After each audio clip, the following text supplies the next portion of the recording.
What happens when you combine Star Wars and Star Trek with the entire animal kingdom? Star Fox. The Star Fox video game series is one of the very first video games to bring 3D video games into home consoles and will revolutionize console gaming forever.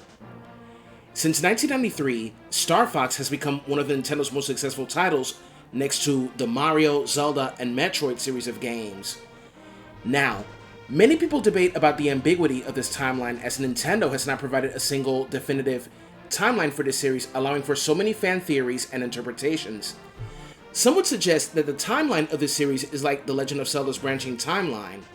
So, with all that said and done, let's go and do a barrel roll with this timeline and include some separate timelines as well.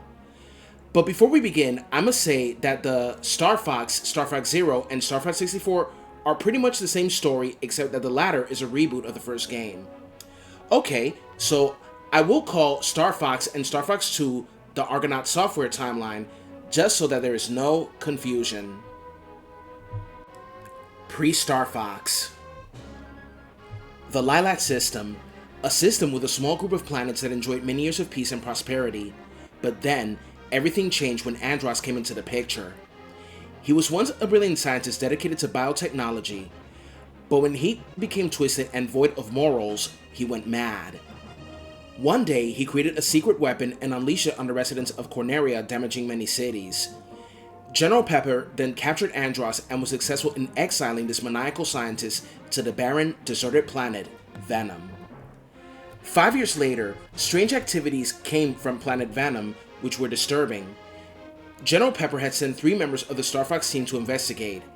They were James McCloud, Pigma Dengar, and Peppy Hare. Upon their arrival at Venom, Pigma betrayed his teammates, and James and Peppy were captured by Andros.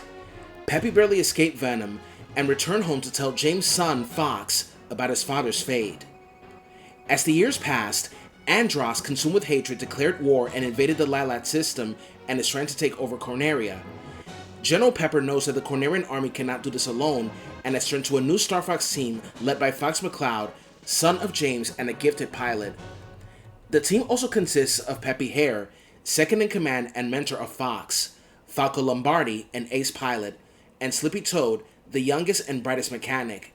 And so begins the journey to free the Lilat system.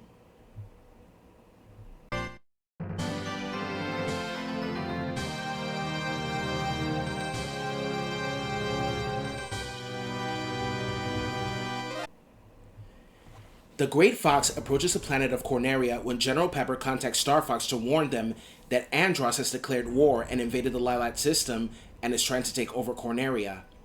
Fox McCloud, Peppy Hare, Falco Lombardi, and Slippy Toad then board their R-Wings and fly into Corneria to kick some Venomian tail. Fox goes on to fight the Venomian forces not only on Corneria but in other worlds. In the easy path, Fox defends the Cornerian base in Fortuna from the enemy army and encounters a mercenary ragtag team called Star Wolf, led by Wolf O'Donnell. They are the longtime rivals of Star Fox, and its pilots consist of chameleon ace pilot Leon Pawalski, the money-grubbing swine trader Pigma Dengar, and Andros' nephew, Andrew Oikony. Depending on the player's actions, the base is either saved or destroyed. Also in Sector X, depending on the player's actions, Slippy is hit by Andros' secret weapon and crashes into Titania. Using his cool tank, known as the Landmaster, Fox rescues Slippy, who hopefully has learned his lesson. Afterwards, they go to the Bull space station orbiting Venom and encounter Starwolf if the player did not defeat them on Fortuna. Now, in both easy and medium paths, the Andros that is fought is a fake. In the medium path, Fox helps Bill Gray against an invasion in the planet Katina. This mission is a reference to the 1996 movie Independence Day. Love that movie. The sequel, it wasn't really that good. Now, the base is either saved or destroyed depending on the player's choice. Bill can also help Fox in Sector X or the Solar Stage with his hot as a pizza oven. In Planet Macbeth, Fox destroys an enemy base by shooting 8 switches to deviate the train into the base so we could sit back and watch the whole fireworks show. Better than the fireworks on the 4th of July. In the hard path, Fox defends the Cornerian fleet from Venom's army in Sector Y, destroys the enemy bioweapon on the water planet of Aquos with a submarine known as the Bloomerang, and destroyed the submarine in Sonus, which is a source of the planet's pollution. In Sonus, Falcon's girlfriend, Cat Monroe, helps them destroy the searchlights that serve as a warning to those who try to get to Sector Z, where Fox must defend the Great Fox from a missile attack. If you destroy the base of Macbeth or prevent the Great Fox from being struck by the 6 missiles in Sector Z, you can go straight into the Venom Air Defense Zone, Area 6. Area 6 is a heavily guarded air defense zone where the Star Fox team faces off against a massive fleet in the most intense and epic space battle ever. The Star Fox team breaks through the first 2 lines of defense, and the battle gets even crazier. Once the final line of defense has been breached, the 2 commanders of the fleet deploy their final weapon, the Gorgon. Star Fox succeeds in destroying the weapon, serving as a prelude to Andro's destruction. Once they arrive in Venom, Starwolf arrives with brand new ships, the Wolf and 2, to destroy them. Even with these new ships, Wolf and his teammates are no match for Star Fox as they are defeated once again. Fox enters the palace on his own as he fights against Andros. Andros' first form is defeated and his final form is revealed to be a huge brain. Fox destroys the eyes and the weakness of Andros' brain, his cerebellum. Andros becomes furious in defeat and explodes, trying to take Fox with him. It's that old "you're coming with me" thing that villains do all the time. Suddenly, James McCloud's spirit appears and guides Fox out of the palace, who tells him how strong he's become, and his advice is to never give up and trust his instincts. Fox manages to escape and James disappears. Fox is happily greeted by his teammates as he looks for his father, and then Peppy asks, "What's wrong, Paul?" "Nothing.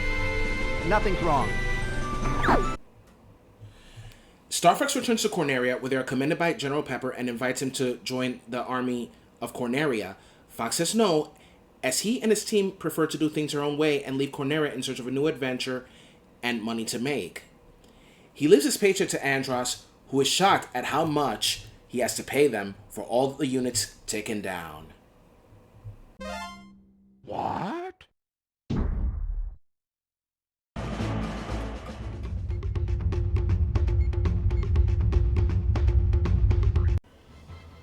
At the end of the Lilat Wars on the planet of Saria, a vicious tribe known as the Sharp Claw, led by General Scales, began a conflict between various tribes on Dinosaur Planet.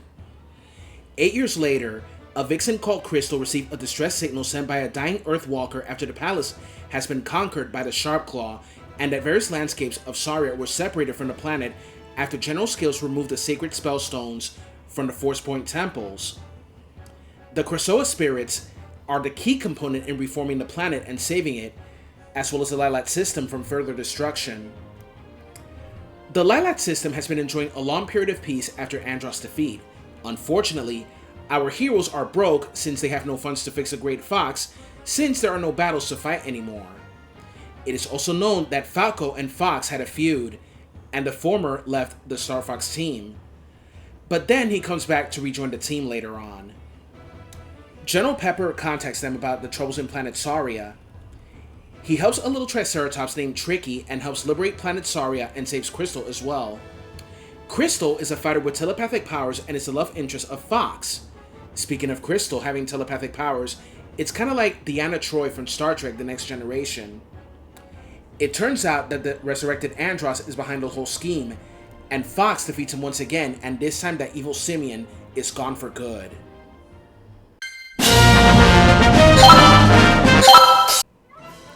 One year later, Andrew Oikonie has taken command of Andros' forces and attempts to begin an invasion of the Lilat system. Fox and his team are once again hired by General Pepper to combat this fleet, and we see that Falco has rejoined the team, and Crystal is the newest member. Peppy has retired from the battlefield and serves as a secondary commander, where he and Rob, the team's robotic companion, would give battlefield instructions and valuable advice to the team. Although Andrew has been defeated by Fox, a new enemy has arrived to attack and invade the Lilat system. They are parasitic insect-like creatures called Aporoids. The Aporoids in this game are based on the hostile alien race called the Borg from the Star Trek franchise. The Star Fox team fights against various Aporoids on Fortuna, Katina, and even Planet Ficina. We also learned that Pigma is no longer part of Starwolf, who was replaced by Panther Caroso. Then, the Aproids attempt to invade Corneria, and we see in the story that Star Fox and Starwolf form an alliance to combat this threat, but they ain't friends. After saving Corneria, they fly to the Aproid homeworld where they have to destroy a shield generator. After doing so, they engage in one final battle against the Aproid Queen, who possessed Pigma, and defeat both her and Pigma. In the end, his treacherous nature became his demise. And you thought Peppy was dead? He was still alive, and they escape from the Aproid homeworld and celebrate.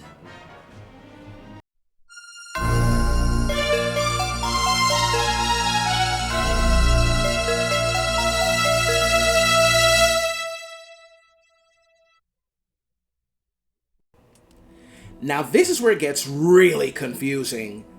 3 years have passed since the defeat of the Aproids. The Star Fox team has been disbanded. Peppy has succeeded General Pepper as commander of the Cornerian army. Falco has become an independent mercenary. Slippy has retired from active flying to spend time with his fiancée, Amanda. And Crystal has joined the Starwolf team after she and Fox broke up. While patrolling the galaxy with Rob 64, Fox learns of the Anglar Empire, a race of fish-like beings that had been bioengineered by Andross and living beneath the acidic seas on the planet Venom. The Anglar Empire has declared war and took over most of the planets of the Lilat system, and so Fox has to reunite his old team to fight against this new threat. Depending on the player's choices, this game has multiple endings, such as Fox and Crystal getting back together and having a son named Marcus, or Crystal doesn't get back with Fox and goes with Starwolf, or becomes a bounty hunter like Samus Aran. Falco forms his team called Star Falco, Slippy marries Amanda and has kids, and Andross' grandson Dash becomes the new dictator of Venom.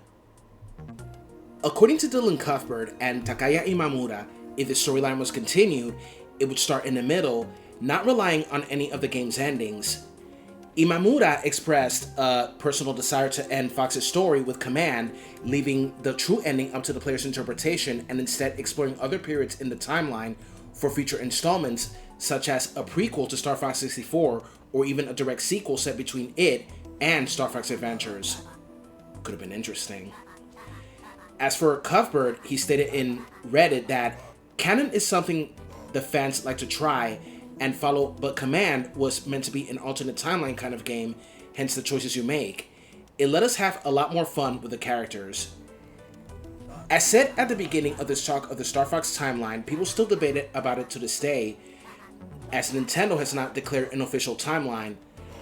I like to think that from Star Fox 64 to Assault is the main timeline. As for Command, I gotta agree with Cuthbert on it being an alternate timeline, because Command is where it gets really confusing. But enough of that, let's go to the Argonaut Timeline, which started in 1993.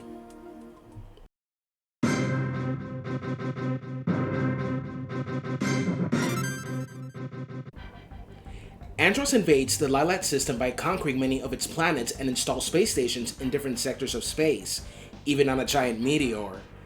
General Pepper contacts the Star Fox team to save Corneria and free the Lilat system.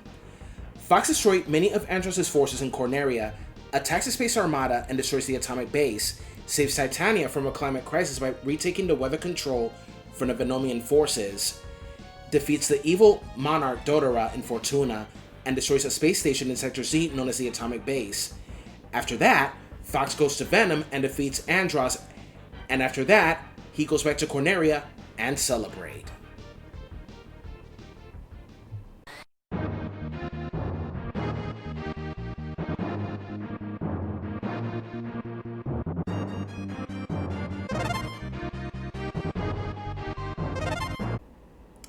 Star Fox 2 was meant to be a sequel to the original Star Fox that would have been released in 1995. Unfortunately, it was cancelled due to the imminent arrival of the N64, and also because they were already working with Star Fox 64, serving as a reboot to the original Star Fox. Not to forget, video games were evolving from sprites and into 3D in the mid-1990s. Still, the game was completed, and people could play it on emulators, the Super NES Classic Edition, and the Super NES Online on Nintendo Switch. So the story of the game is where Andros has returned and once again attempts to invade the Lilat system. His plan is to seize different planets and install missile bases to fire them and Corneria. The Star Fox team has 2 new members, Faye, a girlish dog with a bow, and Miyu, a tomboyish lynx. The Star Fox team managed to destroy the missile bases and starships resembling a Star Destroyer from Star Wars. They also get to fight against the Star Wolf team. Now, in this game, Andrew Oikoni does not exist. The simian member of this team is called Algie, but unlike Andrew and Dash Bowman, he has no family connection to Andros. They even succeed in defeating a massive space dragon and finally make it to Andros Space Station. Fox defeats Andros and goes home with his teammates. And that is pretty much all for the Star Fox timeline. Now, about the Star Fox Zero game, it pretty much has the same plot as Star Fox 64, but nevertheless, it seemed like a cool game with not only the same gameplay as Star Fox 64, but also the ability to transform as well. I, like so many fans of this series, wish that Nintendo would just get up on its ass and make a new Star Fox for the Nintendo Switch and Nintendo Switch 2. But in the end, that's up to them. So, thanks everyone for watching this episode of World of Timelines, and I will see you all in the next episode. Thanks.